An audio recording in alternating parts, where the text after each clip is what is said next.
What's up everyone, welcome back to the channel. Today we are going to be going over my upgrades to the Ruger 6.5 Predator. Alright, so this should be a pretty good video, so let's get right into it.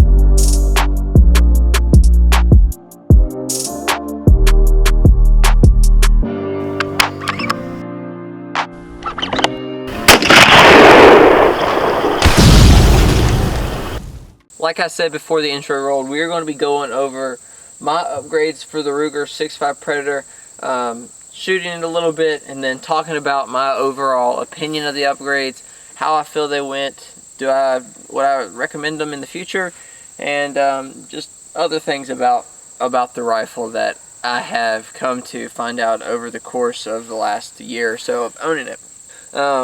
So just a disclaimer, I will not be shooting groups. You will see me shooting the rifle a little bit, but I will not be shooting groups with the thing. I just don't feel the need to. I have a video of me shooting groups with it, so if you want to check that out, I'm sure it is popping up somewhere, or it's already popped up, I don't know. But you can go check that out. But this is the Ruger Predator. It is about a year and some odd months old to me. I know the rifle's been out for a while, and when I first made the initial video, I said that I wanted to upgrade the thing. So that is exactly what I went and did. I upgraded some components of the rifle. I went and got a first focal plane optic for it, which I felt was very important. This is the Monstrum Tactical 6-24x50 rifle scope. Monstrum did send me this scope out, and a review will be out on the channel later about this optic. So make sure you go check that out when it comes out, or if it's already out. I'm not sure how this is going, because I did do the testing with the optic today.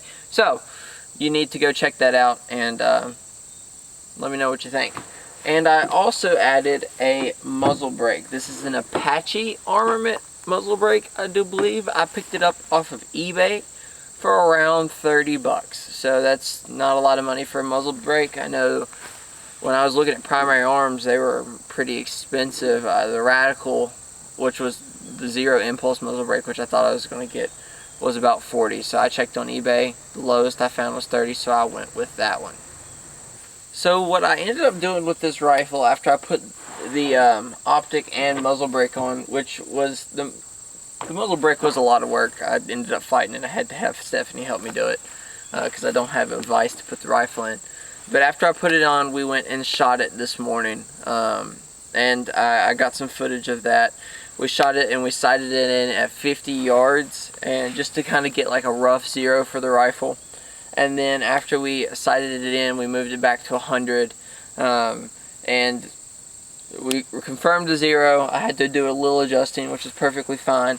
The scope tracked really, really well. And after we confirmed zero at 100, then I took it and I shot some pop cans with it, and that was no problem at 100 yards. Probably the easiest shooting I've ever done, except for the stupid magazine on this thing. I have to reiterate how much I hate this magazine. Sometimes it will not feed. Sometimes the bullets get stuck. Sometimes the spring doesn't work, because there's a spring in here, and I'll see if I can get close enough for it. There's a spring in here and it rotates. So it rotates around the bottom of the magazine instead of pushing straight down. And honestly, it's probably the worst thing about this rifle. And it's something I hate it. Alright, so I had some problems with that this morning with the sight in, but other than that, it went really well. The muzzle brake did a fantastic job. It took a lot of recoil. I shot 12 times in total for the zero process and the shooting of the pop cans, and honestly, usually after shooting 12 bullets, I don't want to shoot it anymore, and it took a lot away from it. It did really well. It handled it. It was super loud, but overall, I guess the whole experience with it was pretty nice. The optic. So this is a more inexpensive optic. It's about $250, and it is the Monstrum, and it's on the cheaper end. So I was kind of worried about the optic coming into it, Monstrum did send it out to test, and this is going to be my hunting rifle this year, as well as my long range rifle. I'm doing a little bit of both. I'm not rich enough yet to have two, so this is my hybrid. This is kind of my both build. So I was kind of worried about the optic. I was honestly a little skeptical, but I shot it. It tracked really well. Sometimes I'll have optics where I'll shoot it, move, shoot it again, and it doesn't do anything.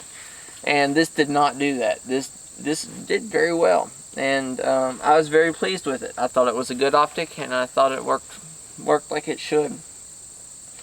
One thing I did notice while I was shooting this morning, and one thing I didn't really realize until today, you really have to put your head up when you're shooting this thing. So I'm sure you can notice in the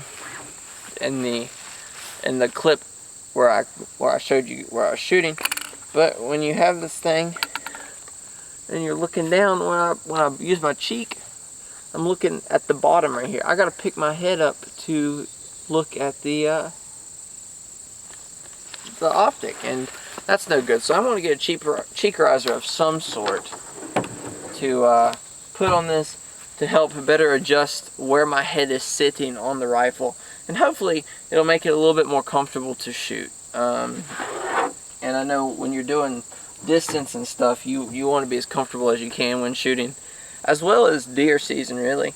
I'm not too worried about it for that. I'll get by just fine, but if I'm going to start doing more long range shooting, 600 plus, I really want to knock that out.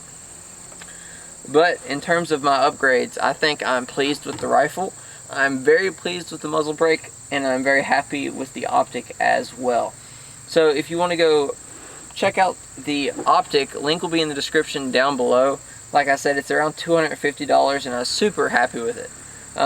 Great price, and it did very well. And then I can't really link the muzzle brake, so I'm sorry, but it's Apache Armament. I found it on eBay, 30 bucks. Go check it out. You should just be able to Google that. It's 6.5 Creedmoor Apache Armament muzzle brake, and it'll be right there. But I think that about does it for the video. If you guys found the video useful, or if you found the information useful, hit the like and subscribe button. That's all I ask for. It is a short, sweet, and to the point video, but these two upgrades helped the rifle a ton. Especially the muzzle brake, 110%. So I think that about does it. I appreciate everybody for watching, and as always, take someone outdoors. I will see y'all next time.